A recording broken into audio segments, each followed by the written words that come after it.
Bienvenidos nuevamente al programa Encuentro con la Historia, la Antropología y la Arqueología de la Escuela de Historia. En esta ocasión les presentaremos una película que fue producida por el Comité de Cine Etnográfico, titulado como Las excavaciones en las ruinas del sitio defensivo de Misco Viejo, que fue dirigida por Henri Lehmann y editada por Philippe Lussouis. El material fílmico presenta los trabajos arqueológicos realizados entre las temporadas de 1954 y 1967, que fueron realizados en lo que hoy se conoce como el sitio Chuanimabaj.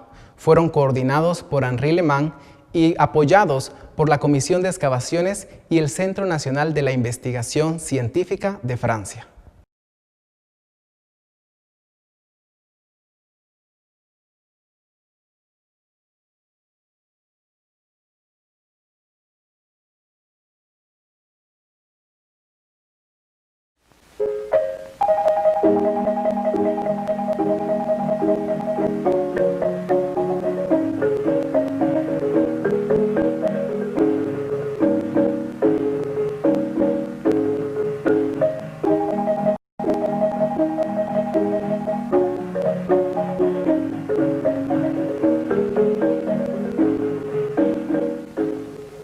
Misco Viejo fut, pendant les 2 ou 3 derniers siècles avant la conquête du Guatemala par les Espagnols, la capitale des Indiens Pocomam.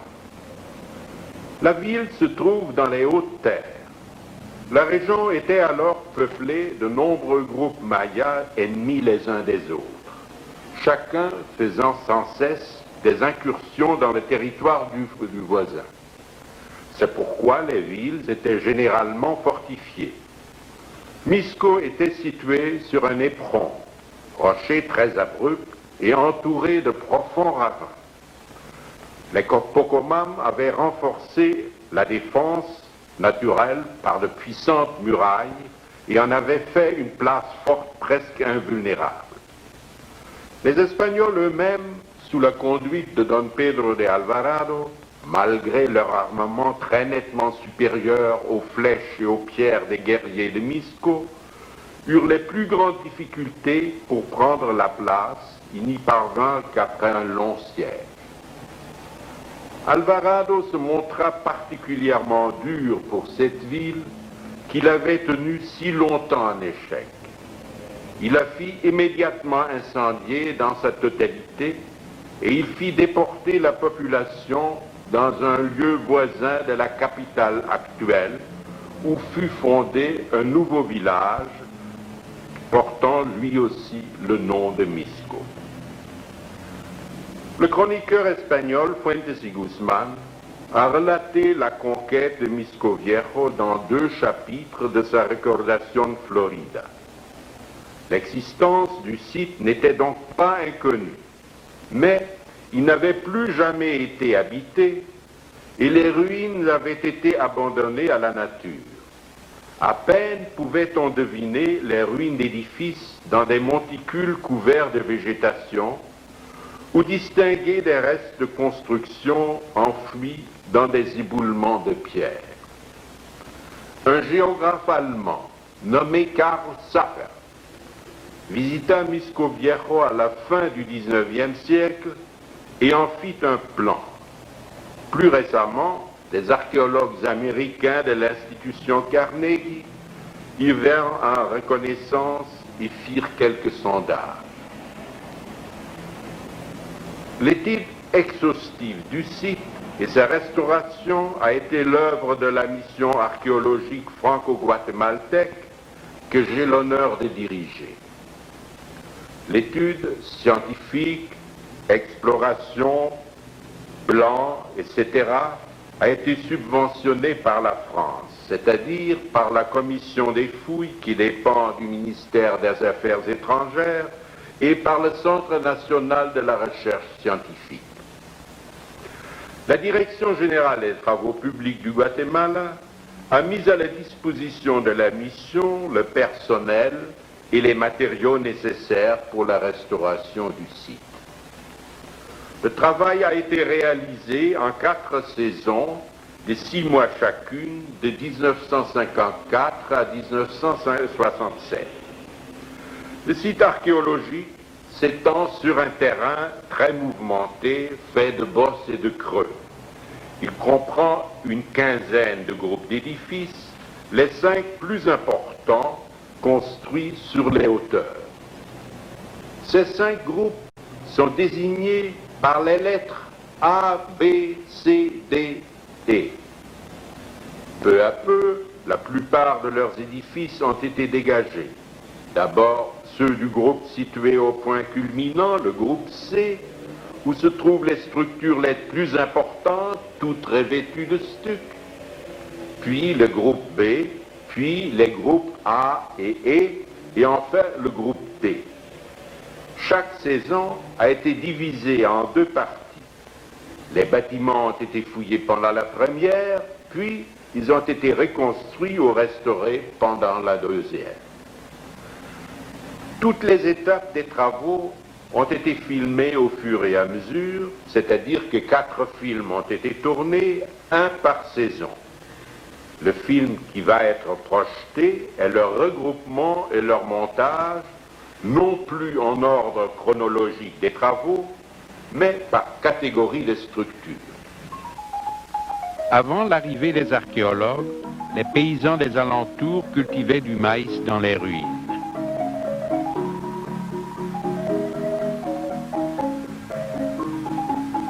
Notre premier campement en 1954-55.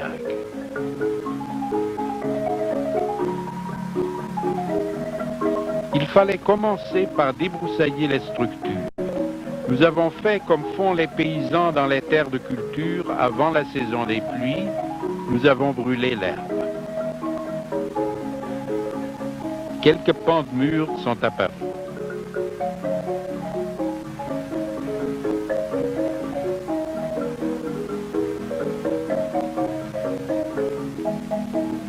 Les principaux quartiers de la ville étaient construits sur les parties hautes de la colline et entourés de murs de soutènement. Les plus importants de ces murs de soutènement sont ceux du groupe B.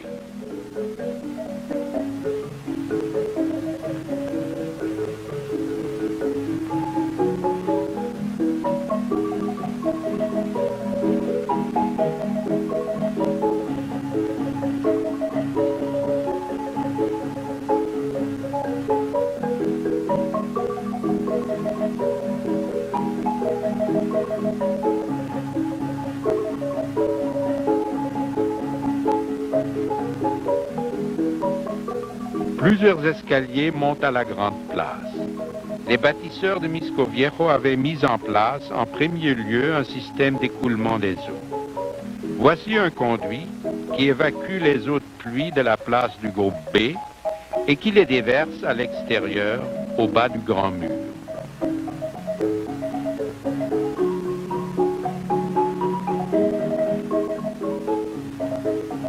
Un de nos principaux objectifs était l'étude des habitations et de la vie des citadins. Voici le sol de ce qui semble avoir été un atelier de potier. Il se trouve en contrebas au nord du site. Il y avait autrefois ici, derrière la plateforme A5, 2 maisons presque contiguës. Nous en avons fouillé les sols. Un abondant matériel de céramique a été mis au jour dans la première. Après avoir dégagé le matériel, les mesures sont prises et chaque détail reporté sur le plan.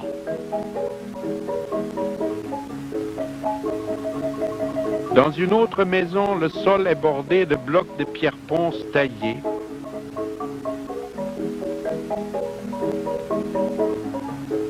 Où des trous marquent les emplacements où étaient enfoncés les poteaux soutenant le toit.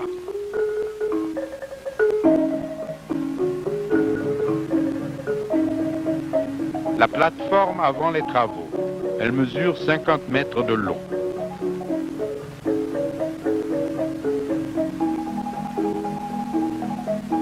En dégageant l'escalier, on trouve sous la base, exactement au milieu, une offrande de céramique.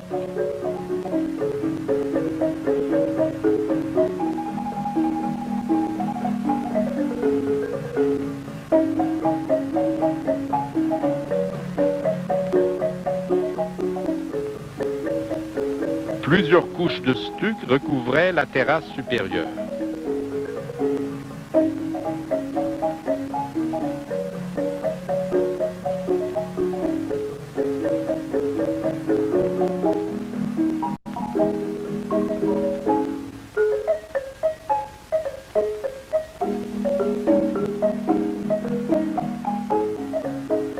Le dégagement de la plateforme a duré plus de 2 mois et il a fallu autant de temps pour la réparer.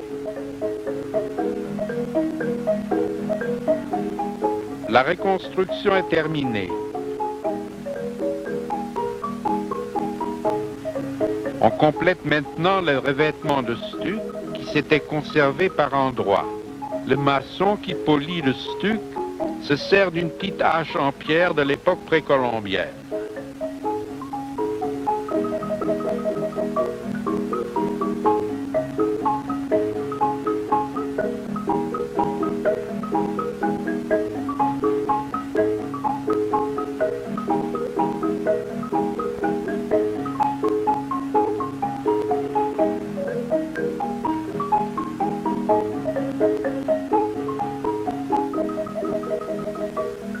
La plateforme qui est ici en cours de fouille n'a jamais été stuquée.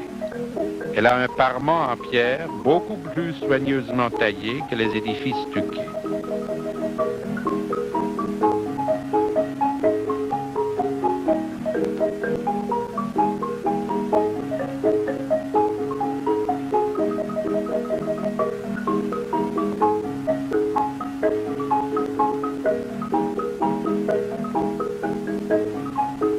Les bâtisseurs de Miscoviejo n'ignoraient pas la fonction des pierres d'amarrage.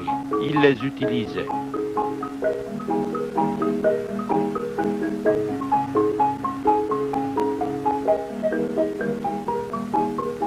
Pour restaurer les édifices, nous avons pu récupérer les anciennes pierres dans les décombres.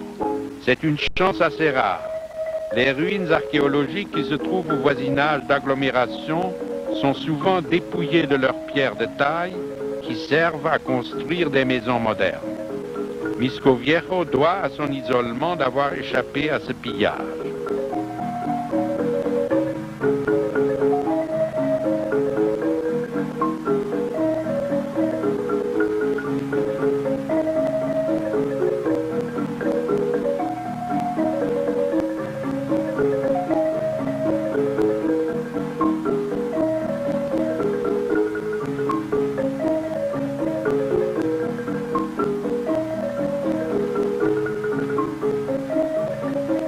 Avant les travaux.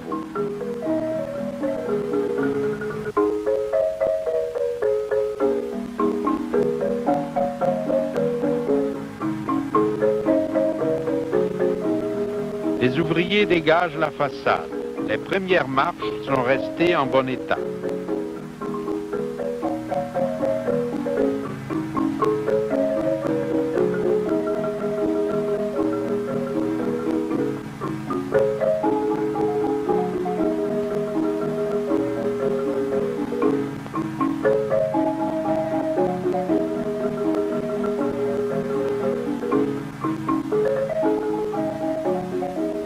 Une boule en pierre est découverte à la base au milieu. Nous ne sommes pas encore en mesure d'expliquer la présence de cet objet en cet endroit particulier. Des urnes funéraires apparaissent sous la base du côté sud. On en a également trouvé sous la base de plusieurs plateformes. En général, leur emplacement est discernable.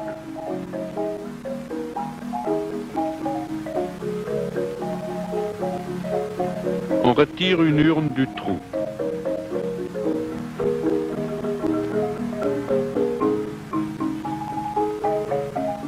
La meilleure de toutes les urnes funéraires qui ont été exhumées à Misco est décorée d'une tête humaine en relief sur le col.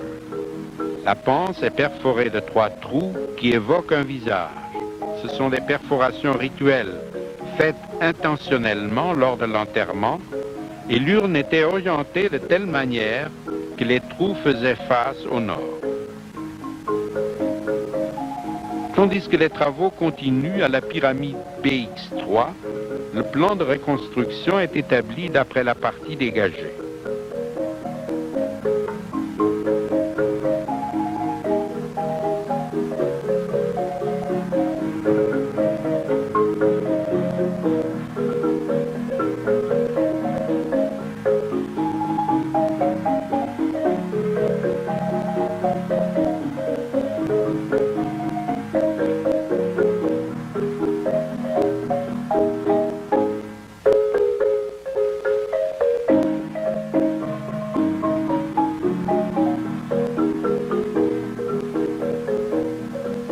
pyramide est maintenant reconstruite, ainsi que le petit terre-plein à parements de pierre sur lequel elle repose.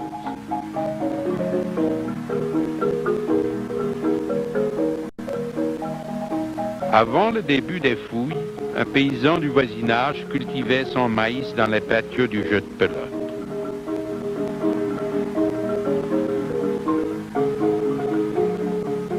Il faut évacuer toute la bonne terre végétale pour retrouver le sol du patio.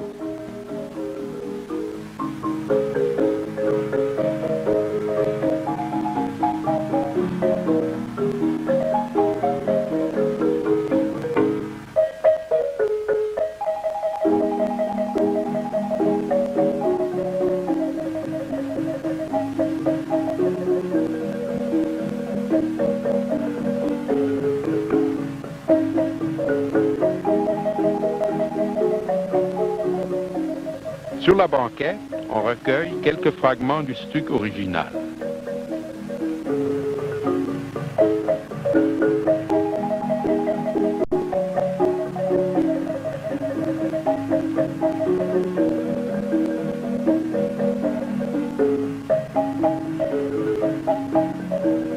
Les murs étaient en petites dalles. Ici aussi, tous les matériaux de construction étaient restés sur place. Ils ont été réutilisés.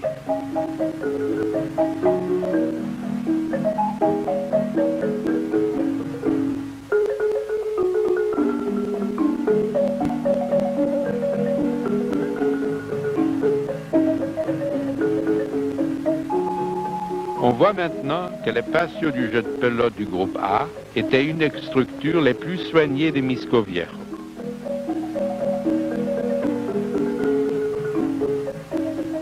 Aucune trace de construction n'apparaissait sur ce monticule où les arbres avaient poussé.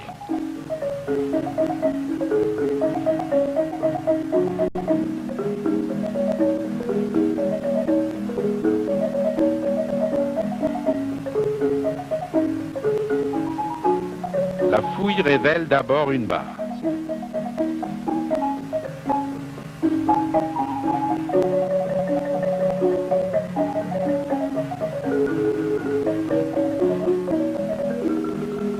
La fouille de cette structure a été entreprise au cours de la troisième campagne. Mais l'édifice était dans un état de destruction si avancé qu'il n'a pas été possible de terminer avant la fin de la saison sèche. Pour la protéger des pluies diluviennes qui l'auraient achevée, on l'a recouverte d'un capuchon de pierre et de ciment.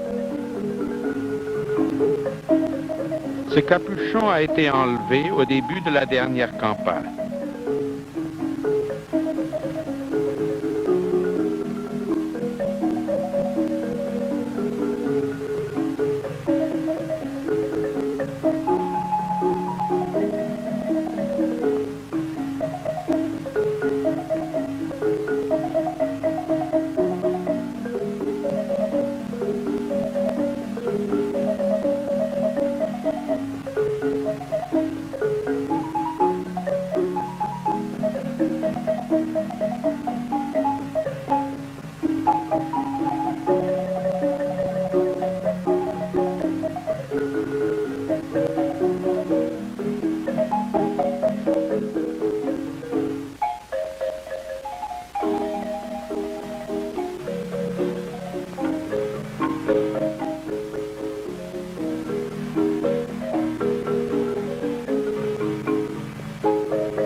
L'escalier central et les alfardes latérales ont été restaurés. Cette pyramide recouvre une première construction plus ancienne en pierre ponce taillée qui a été trouvée en excellent état de conservation. La construction intérieure a été dégagée. Pour permettre de la visiter, on a construit un escalier qui part de la terrasse supérieure et descend à l'intérieur de la pyramide.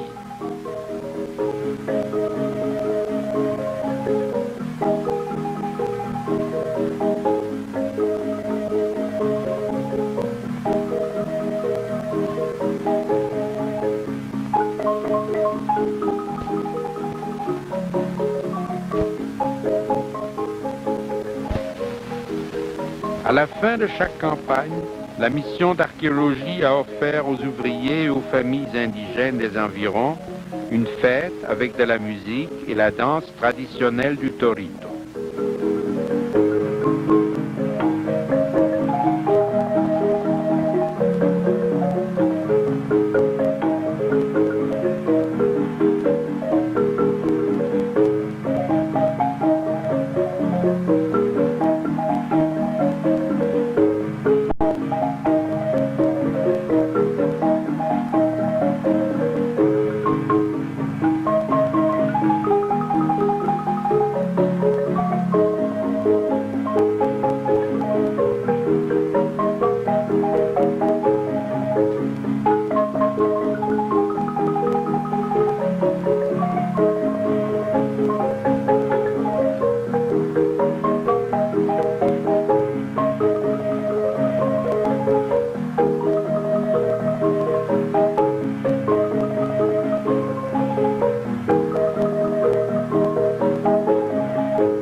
Voici Misco Viejo tel qu'il se présente à l'issue des travaux.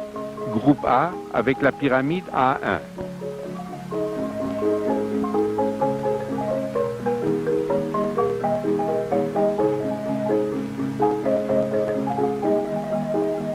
Le groupe B.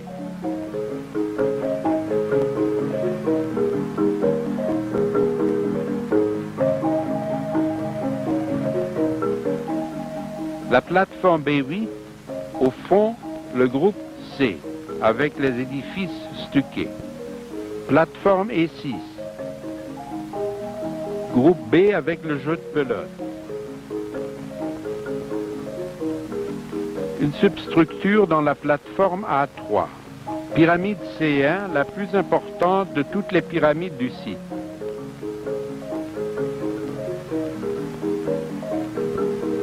Plateforme C2.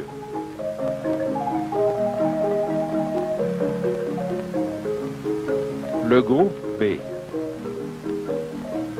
Le jeu de pelote A11.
Henri Lehmann es uno de los más connotados arqueólogos que dio para Guatemala este sitio que después ha sido trabajado por diversos científicos. Pero hay otros nombres también que fueron descubriendo, por decirlo así, los sitios del altiplano. ¿Quiénes podemos mencionar, por ejemplo? Bueno, es una amplia gama de arqueólogos de diferentes nacionalidades y de diferentes instituciones que han dejado su huella y su aporte para, digamos, enriquecer la arqueología guatemalteca de nuestro altiplano. Entre ellos podemos mencionar los trabajos que realizó Georges Guillemán en Ixinché, un personaje también importante de la arqueología que se especializó en ese sitio, trabajó ampliamente, dejó un enorme conocimiento acerca de lo que fue esta ciudad del altiplano que tuvo una ocupación muy breve, cabe mencionar, ¿verdad? La capital de los cachiqueles. Así como él también desde principios del siglo XX, en las primeras décadas tuvimos investigadores que llegaron al Valle de Guatemala. Entre ellos podemos mencionar el importante papel de Manuel Gamio en las primeras excavaciones estratigráficas que se llevaron a cabo en el valle, en lo que ahora es Caminaljuyú, en el área de las charcas.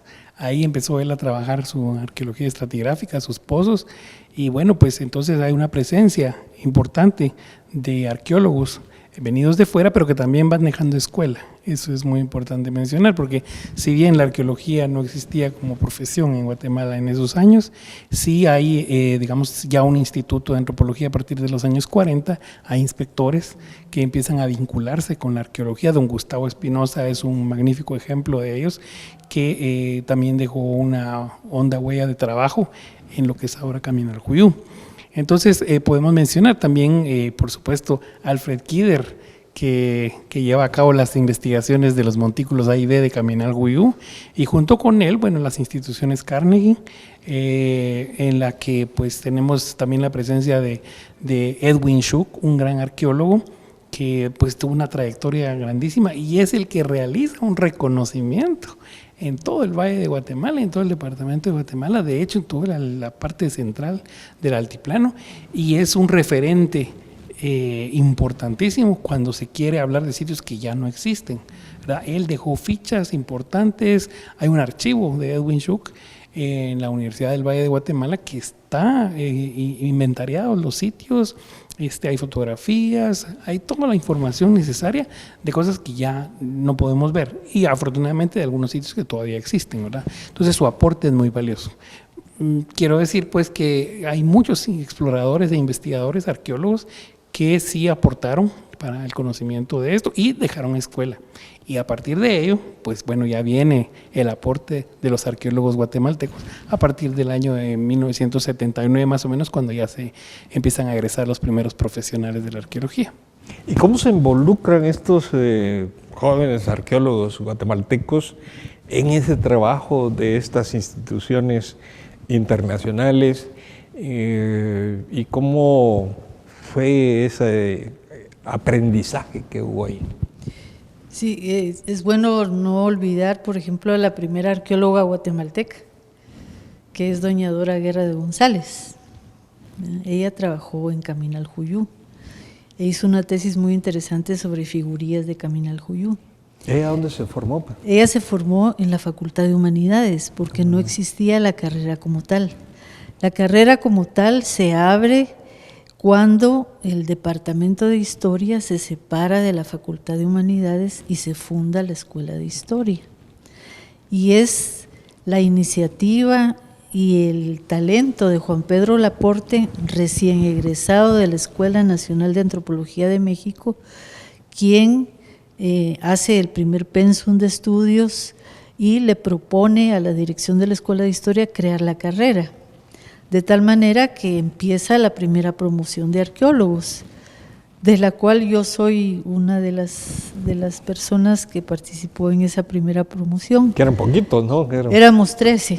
Ya. Y entonces tuvimos una suerte enorme porque, por ejemplo, nos dio clases Edwin Schuck, nos dio clases Alain Ichon, Patricia Carrot, Charlotte Arnaud de la Misión Arqueológica Francesa. Nos dio fotografía una gran fotógrafa norteamericana, Joya Herz. Nos dio fotografía y topografía Jean-Pierre Courot, uno de los mejores fotógrafos franceses. Tuvimos la suerte de tener como profesor a Otto Schumann, a Carlos Navarrete, a don Dani Contreras. O sea, Juan Pedro consiguió lo mejor que nos podía ofrecer como estudiantes para poder aprovechar todo ese bagaje cultural que tenía esa generación, muy sólida científicamente, y poder prepararnos. De tal manera que esa primera promoción después se fue convirtiendo ya en docentes en la Escuela de Historia, ¿verdad? ¿Y cómo fue esa vinculación con Henri Lehmann y con el sitio de Misco Viejo? La vinculación, nosotros no tuvimos vinculación con Misco Viejo, es bueno decirlo. La vinculación se da porque las primeras prácticas de campo que se hicieron fueron en el Estor y en la Lagunita, al norte del Quiché. Y en la Lagunita estaba de jefe de proyecto el doctor Alan Ichón y de segundo al mando Henri Lehmann. Entonces ellos tenían toda la experiencia, toda la riqueza, toda la formación del CNRS, que nos la tuvieron la bondad de trasladarnos. De ahí viene que ellos fueron también profesores nuestros, y de ahí viene también que algunas tesis se hayan podido trabajar alrededor del tema del Estor, las primeras, y de la Lagunita, las segundas. Ahora, si nos centramos en los temas que desarrolla la película que vivimos con anterioridad, ese trabajo de restauración, ese trabajo de escombramiento, ese trabajo de volver a la vida una ciudad que está prácticamente sepultada, pues es un trabajo de muchos años, ¿no? Sí, exactamente, son las temporadas de secas que abarcan desde 1954 hasta 1967. Y ahí el ojo etnográfico de Don Quique, de Henri Lehmann, porque aparentemente se queman los edificios, pero en realidad lo que están haciendo son los trabajadores del campo están haciendo el barbecho para poder quitar la tierra y luego encontrar las piedras lajas para la restauración. O sea, nada de lo que está en Misco Viejo es inventado, está tomado a partir de todas las evidencias que se encontraron cuando se fueron descombrando las estructuras. Incluso las tumbas que se encontraron, los restos de cerámica orientados al norte, ese tipo de datos son parte también de lo acucioso que era el trabajo francés en arqueología, que fue muy bien aprendido por algunos y muy respetado, sobre todo por los trabajadores campesinos, que le tenían mucha fe a Don Quique. Nosotros le decíamos que tenía un radar, ¿verdad?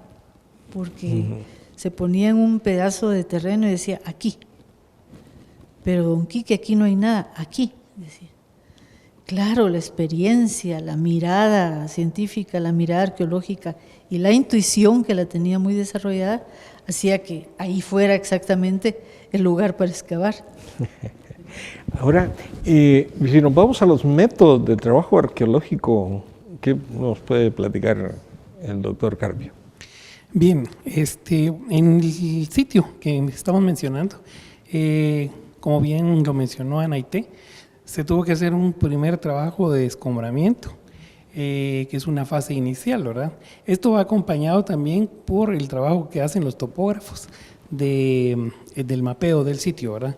Es importante tener ubicadas todas las estructuras y a partir de eso decidir también cuáles van a ser intervenidas para el trabajo de restauración, que es la fase siguiente en este caso, ¿verdad?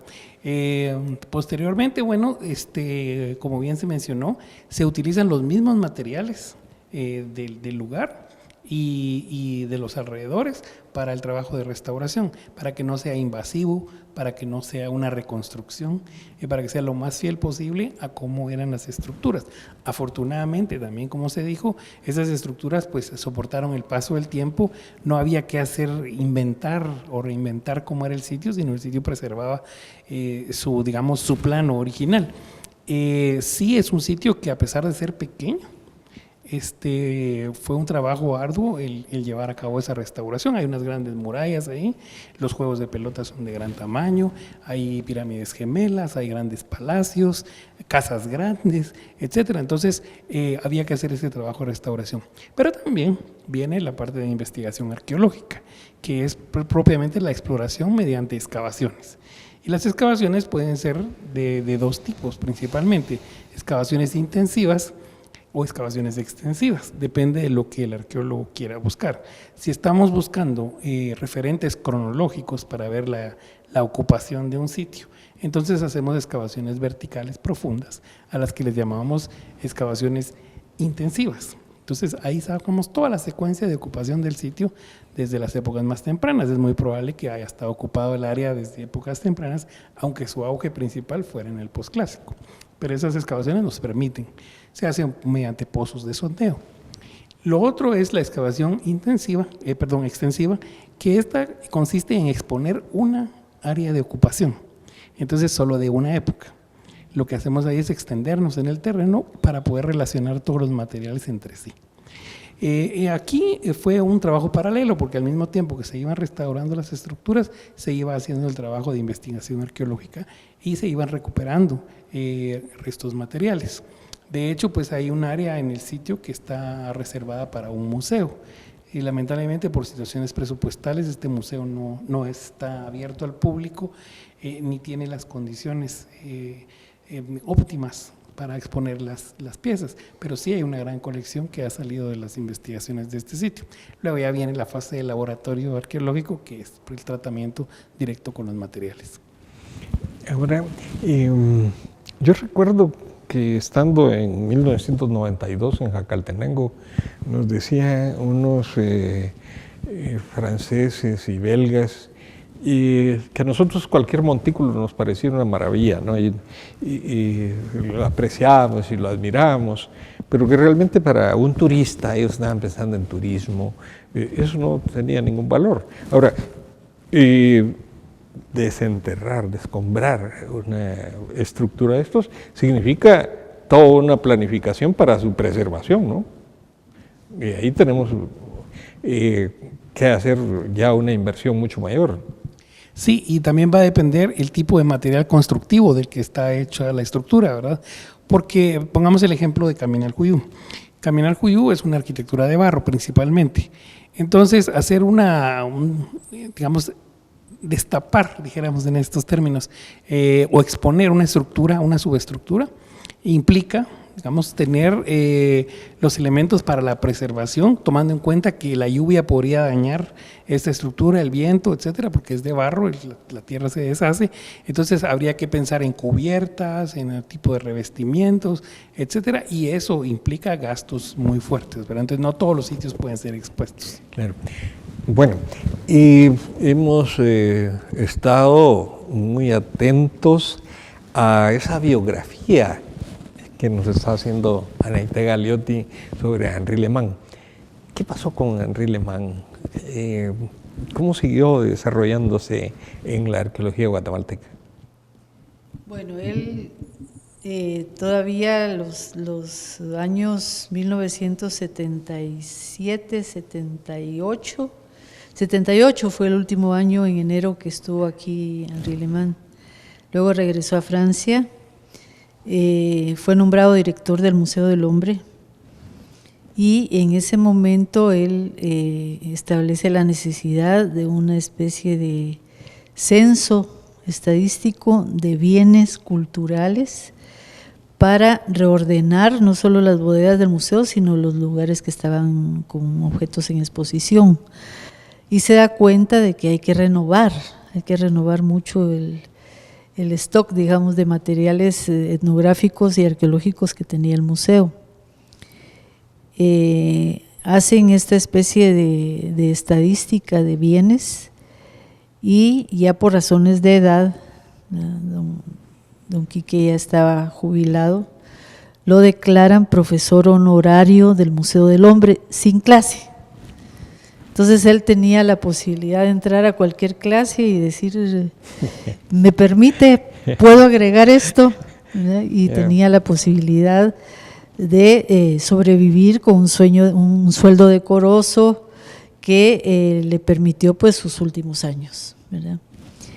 Ya hacia 1988 él se recluye en un asilo especial para tercera edad y fallece en 1991.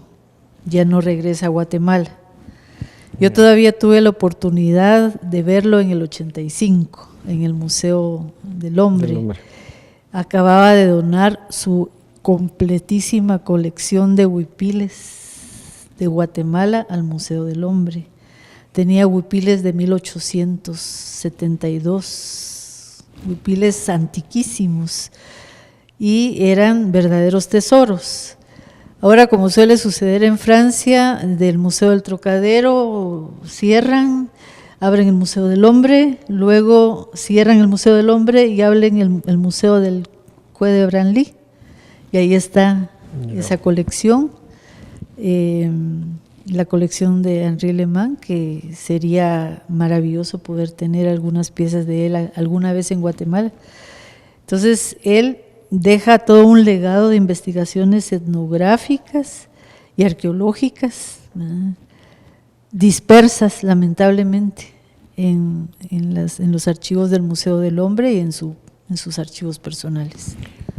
Pues hemos tenido la oportunidad de no solo observar una película, porque es interesante cómo no solo hay un registro escrito, no solo hay un registro de mapas, no solo hay un registro fotográfico, sino también se preocupaban por realizar imágenes en movimiento sobre todos estos trabajos, y hay una sistematización también en las filmaciones.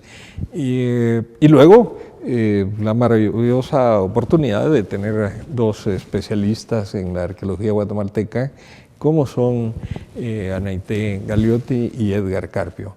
Agradecemos a ellos y a ustedes el favor de su atención y nos vemos en un próximo programa.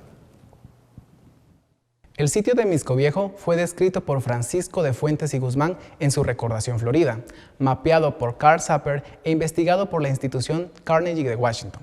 No obstante, los trabajos exhaustivos de excavación y restauración fueron realizados por la Misión Arqueológica Franco-Guatemalteca, apoyados por la Dirección General de Obras Públicas de Guatemala. Al finalizar el trabajo, se entregó al Estado de Guatemala el sitio y hoy forma parte del Patrimonio Cultural de la Nación. Gracias por su sintonía y los esperamos en el próximo programa de Encuentro con la Historia, la Antropología y la Arqueología.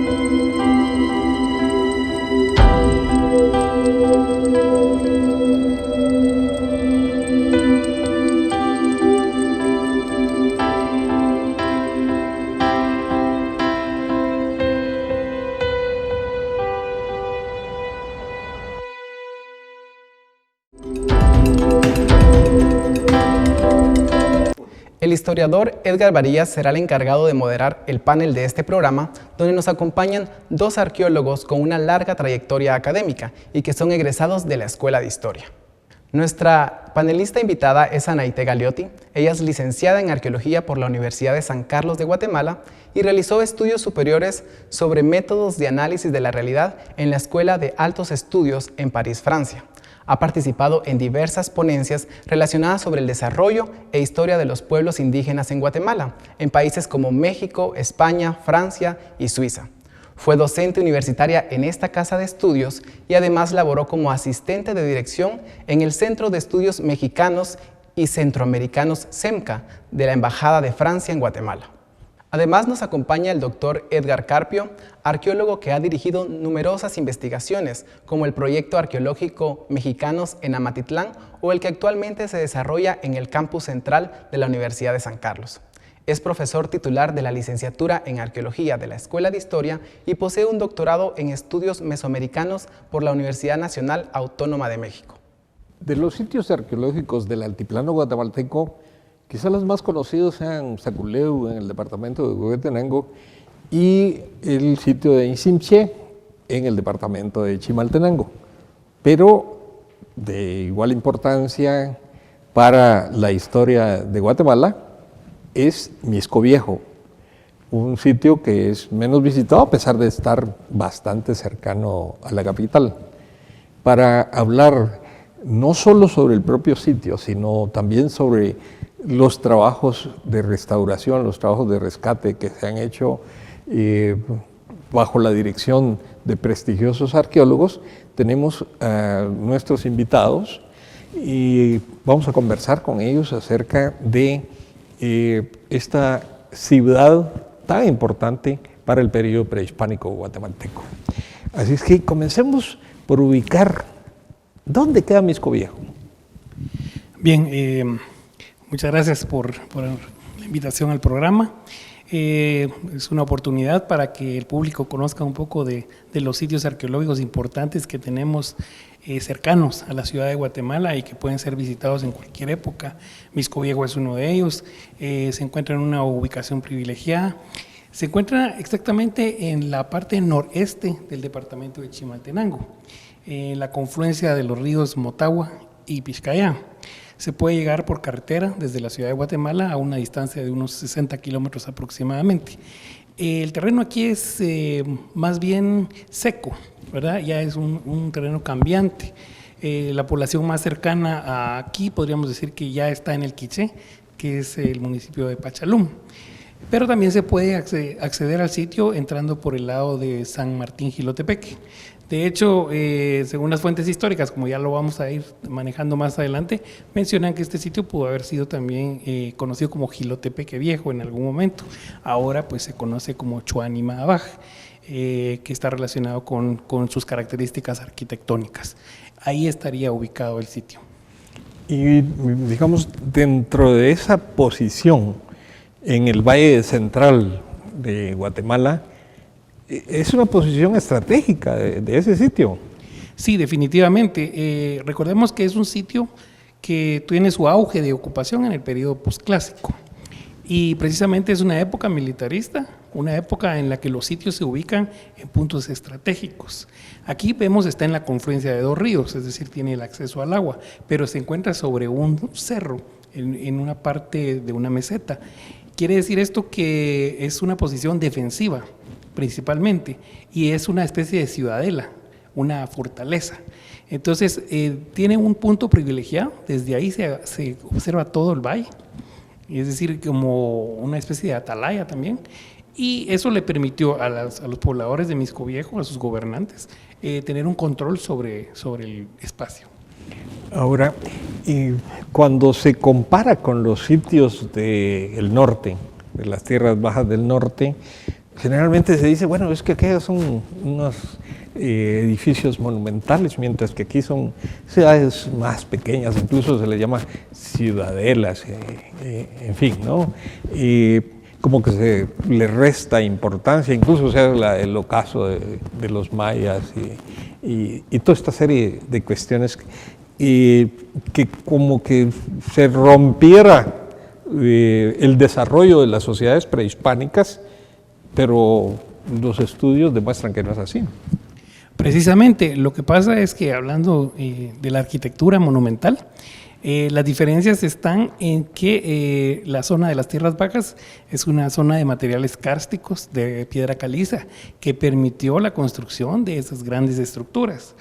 En esta región central de Guatemala las condiciones cambian. Por ejemplo, el sitio Caminal Juyú es un sitio hecho con arquitectura de barro. En cambio, en el área de Mixco Viejo se utilizó la piedra laja y también se utilizó otro tipo de materiales constructivos, pero eso no permitía que se hicieran estructuras de mayor altura. Y las condiciones también del conflicto y de la ubicación hacían que las estructuras fueran más bien de un tamaño adecuado para las necesidades de ese momento. Es decir, es una arquitectura que Carlos Navarrete, por ejemplo, que ha estudiado el proceso de mexicanización de las tierras altas de Guatemala, menciona que es una arquitectura que se vuelve más fría, más funcional en estos términos, ¿verdad? De acuerdo a las necesidades que ellos van teniendo. Sí, con respecto a tu pregunta, Edgar, yo pensaría que las características de los sitios de tierras bajas corresponden no solo a un desarrollo económico, político, social de la sociedad maya del Clásico, sino que también corresponden a sus propias características geográficas e hidráulicas. En el caso de los sitios del valle, mejor dicho, del altiplano central de Guatemala, son sitios que se desarrollan en el periodo final, en el periodo posclásico, con una menor carga de población, con menor extensión, con características defensivas muy pronunciadas. De hecho, Chuanimabaj está rodeado de barrancos, Gumarcaj también está rodeado de barrancos, y Ximché también, y otras poblaciones también importantes, que nos van a hablar acerca de una militarización de la sociedad y contradicciones fuertes en poblados muy cercanos. Y esta misma situación defensiva hizo que la conquista fuera mucho más difícil, ¿no? Es decir, porque, por ejemplo, los caballos no podían subir por los barrancos, en fin, no es como cuando trabajaban en los valles, ¿no? Uh-huh. Entonces la dificultad también para los conquistadores fue grande, precisamente por esa situación defensiva de las ciudades. Exactamente, pero recordemos también que venían numerosos contingentes de tropas indígenas de México, que conocían de estrategias y tácticas militares y que fueron también, en realidad, quienes tomaron estas ciudades. Y no prácticamente las huestes españolas. No exactamente las huestes españolas. Ya, claro. Y ahora, cuando se habla de las fuentes, mencionábamos las fuentes indígenas, pero también las coloniales, y ahí es muy claro el ejemplo de Fuentes y Guzmán, ¿no? Exactamente, sí. Él relata, pues no de primera vista, en algunos casos sí, relata las características de los combates, relata también las posiciones estratégicas que tomaban y cómo se fueron rindiendo los pueblos, pues. Y está muy detallado en su libro ese momento de trauma cultural que vive la población indígena mesoamericana y en este caso del altiplano central de Guatemala. Ahora, ¿quiénes fueron los primeros científicos que se interesaron por el sitio de Mixco Viejo? Mira, primero hubo una especie como de reconocimiento por arqueólogos norteamericanos hacia los años 20. Luego aparece ya en el mapa histórico arqueológico de Guatemala un personaje muy importante que es el doctor Henri Lehmann. Este personaje alemán de nacimiento es un joven que, fascinado por el tema de los museos, accede a una exposición museográfica en Salzburgo y ahí define él realmente cuál va a ser su vocación. Se acerca al director del museo, se propone como voluntario y ya de manera formal lo nombran comisario de una exposición de tesoros de América. Luego se traslada a Berlín y comienza a darse cuenta del tipo de gobierno que estaba accediendo en ese momento a Alemania. Es 1933 y empiezan los ataques a las poblaciones judías. Entonces él decide expatriarse de Alemania e irse a España. Pasa por París y es inevitable la tentación para él de visitar el antiguo Museo del Trocadero. y se da cuenta que tiene muchas falencias. Entonces aborda al director del museo y también se propone como voluntario, pero el hombre, escaso de personal, le dice: le doy una plaza, porque este museo lo vamos a convertir en el Museo del Hombre. Y es así como don Quique, como le decíamos, es empleado por el régimen de Vichy, que ya está Francia ocupada por los alemanes, y entonces empieza también la persecución a los artistas, a los creadores, a los escritores de pensamiento liberal. De tal manera que él trabaja en el Museo del Hombre, empieza como ayudante y llega a subdirector de colecciones de América, fascinado con todo el bagaje que encuentra en el museo, donde pueden encontrarse desde puntas de flecha de tribus del Amazonas hasta barcos de totora de Perú, de Bolivia, máscaras prehispánicas mexicanas, figurillas, etcétera. Sin embargo, la situación política en Francia es terrible, es ocupada por los nazis, y entonces don Quique, en un periplo de un barco mercante que sale del Mediterráneo por Marsella, que bordea las costas de África y llega hasta Colombia. En Colombia se queda trabajando y funda el Museo de la Universidad del Cauca, un museo etnográfico muy interesante. Y luego de ahí él se decide por Mesoamérica.